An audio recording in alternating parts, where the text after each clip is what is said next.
You load into Tradelands for the first time, but where do you start? And how do you win? That's right, how do you win Tradelands? Well, you'd better stick around if you want to learn more.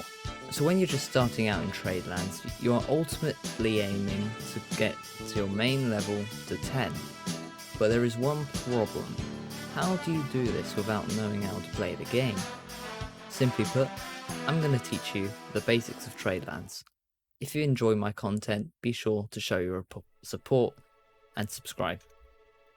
Part 1. The basics of Tradelands. Here are some of the quick tips and tricks that have helped me along my Tradelands journey.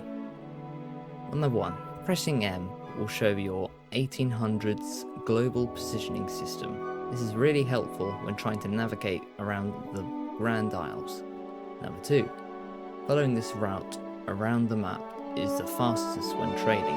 Go watch my video on that to learn more. If you press C to view your levels, you can also see your reputation for each faction.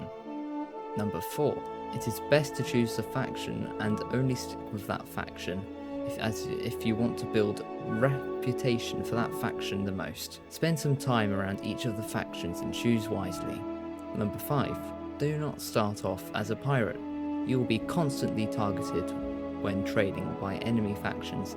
It's best suited to switch to pirate faction once you make a combat ship, not the Widget. To level up your crafting fast, just spam round shot. The best weapons to use as a low level player is a saber.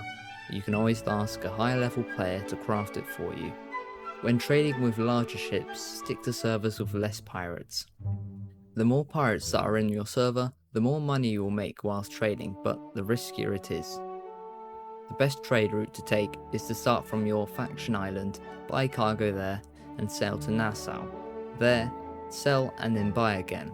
Sail to Harrisburg and sell there. Buy cargo from Harris and sail back to Nassau. Rinse and repeat. Part 2.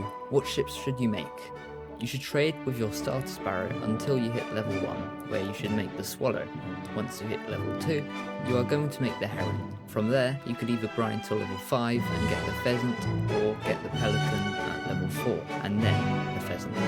At level 6, make the marlin, and then at level 7 make the goose. Even though some of you may object, the goose is definitely viable, as it holds the second largest amount of cargo in the game. At this point, you have a few choices. You could either go with the Serpent or the Fox at level 8. Both are viable ships, but the Fox is definitely pricey. Although it's optional, you can get the level 9 Cutlass, a fast trading ship that holds a decent amount of cargo. When you finally reach level 10, craft the one and only Atlas. And then finally, making money. Making money in Tradelands may seem simple, go trading, but there is a more efficient way, resource grinding. By spending a couple of hours with a pickaxe or an axe, you can simply quickly get some buck. But think about it, if you were to go and farm 100 oak, it would take you about 20 or 30 minutes, along with other rare resources that you will collect. You can sell these resources for good money. Since oak is worth around 55 per piece, you are effectively selling one cargo every time you mine 2 oak. When selling your materials, it is recommended that you join Tradelands official Discord, aka TLO. There you can join a wide community where you can list what you're trading in the trade channel, or ask for appropriate pricing. When listing your trades, use PP as an abbreviation for per piece, e.g. selling iron 65 PP.